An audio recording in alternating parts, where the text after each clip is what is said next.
Halo semua, salam sejahtera dan terima kasih masih berada di channel ini. Bagi mereka yang belum subscribe channel ini, sila subscribe dan like, komen, share supaya Anda tidak akan ketinggalan info-info yang saya akan sampaikan di channel ini. Berita hari ini saya mau kongsikan kepada Anda daripada berita harian.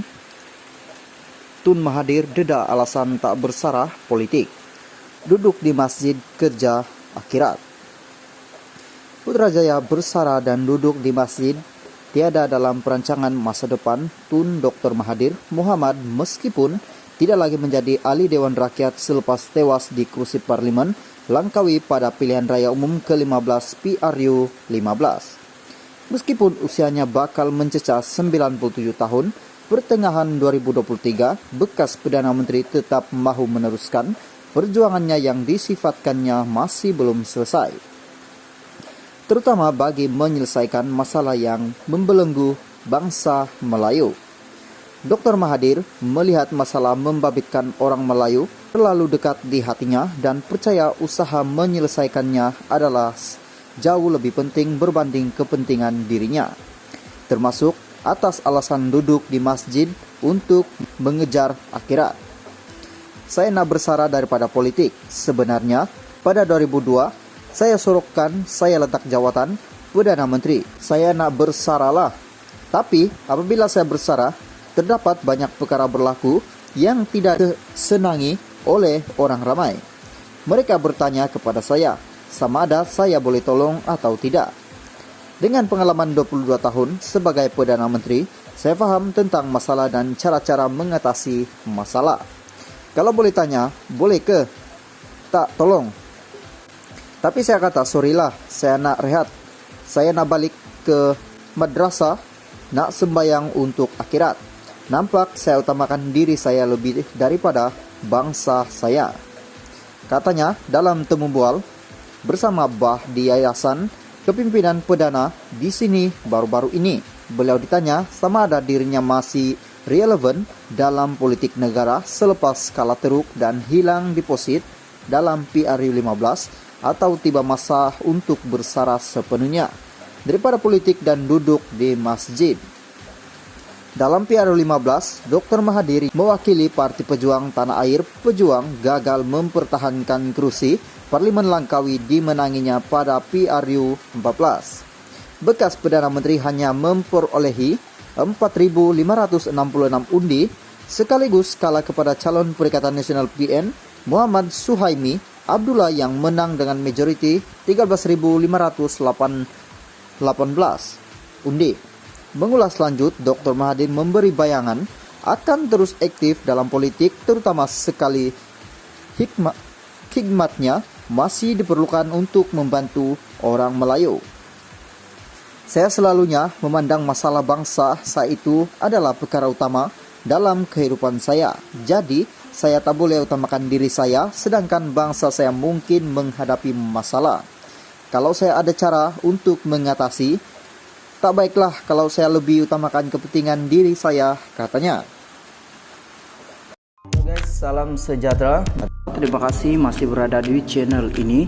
Bagi mereka yang belum subscribe channel ini, sila subscribe dan like, komen, share supaya Anda tidak akan ketinggalan info-info yang saya akan sampaikan di channel ini. Berita hari ini saya mau kongsikan kepada Anda daripada berita harian.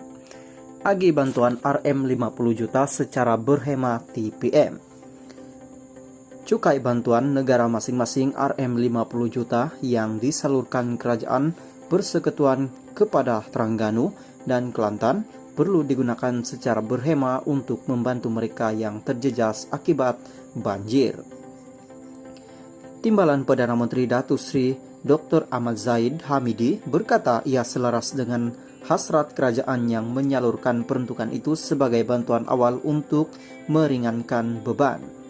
Beliau berkata akan mengkoordinasi bantuan berkenaan bagi memastikan ia tidak digunakan untuk tujuan lain. Kita mengikut arahan Perdana Menteri Datuk Seri Anwar Ibrahim yang juga Menteri Keuangan, di mana arahan pembandaran harus dipatuhi. Saya akan koordinasikan bersama-sama dengan NEDME, Agensi Pengurusan Bencana Negara, dan juga APM Angkatan Pertahanan Awam Malaysia, serta agensi-agensi yang lain agar uang bantuan banjir itu digunakan untuk mendepani permasalahan mangsa banjir, bukan digunakan untuk tujuan-tujuan lain, katanya. Beliau berkata demikian ketika ditemui pemberita selepas meninjau kawasan banjir di kawasan Bukit Montok di sini hari ini. Semalam Kerajaan Persekutuan mengumumkan bantuan segera bernilai Rm50 juta masing-masing kepada Kelantan dan Terengganu yang dilanda banjir teruk. Perdana Menteri Datuk Seri Anwar Ibrahim berkata bantuan itu bagi membantu mangsa banjir yang terjejas di dua negeri berkenaan. Guys, salam sejahtera. Terima kasih masih berada di channel ini. Bagi mereka yang belum subscribe channel ini, sila subscribe dan like, komen, share supaya Anda tidak akan ketinggalan info-info yang saya akan sampaikan di channel ini. Berita hari ini saya mau kongsikan kepada Anda daripada Malaysia kini. Ahli Parlimen cadang Dewan Rakyat mula bersidang jam 2 petang. Ahli-ahli Parlimen telah menggemukakan cadangan termasuk memulakan waktu mensyarat persidangan Dewan Rakyat pada jam 2 petang berbanding 10 pagi seperti yang diamalkan sekarang. Yang Dipertua Dewan Rakyat Johari Abdul berkata cadangan yang dikemukakan kepadanya itu dibuat untuk mentransformasi perjalanan sidang parlimen bagi membolehkan jemaah menteri menjalankan urusan pentakbiran masing-masing sebelum hadir ke Dewan Rakyat. Cadangan lain yang turut diterima katanya ialah untuk menambah hari persidangan kepada 100 hingga 110 hari selain melonggarkan etika pemakaian di dalam Dewan Rakyat seperti tidak perlu memakai tali leher. Johari berkata satu jawatan kuasa akan dibentuk untuk melihat kepada cadangan-cadangan yang dikemukakan itu. Mudah-mudahan sidang pertama panggal ini Parlimen ke-15 akan berlaku diadakan pada Februari, katanya pada sidang media di bangunan Parlimen di sini hari ini. Johari yang merupakan bekas adun gurun di Kedah dipilih sebagai yang Dipertua Dewan Rakyat bagi menggantikan Azhar Harun pada Isnin lepas. Usul pelantikan itu dibuat sebaik saja mensyarat pertama panggal pertama Parlimen ke-15 bersidang pada jam 10 pagi. Johari dicadangkan oleh Perdana Menteri yang juga pengurusi Pakatan Harapan Anwar Ibrahim bagi pihak kerajaan dan mendapatkan 147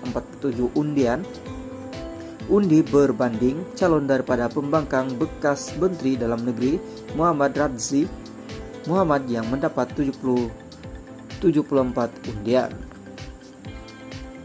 Salam sejahtera, terima kasih masih berada di channel ini. Bagi mereka yang belum subscribe channel ini, sila subscribe dan like, komen, share supaya Anda tidak akan ketinggalan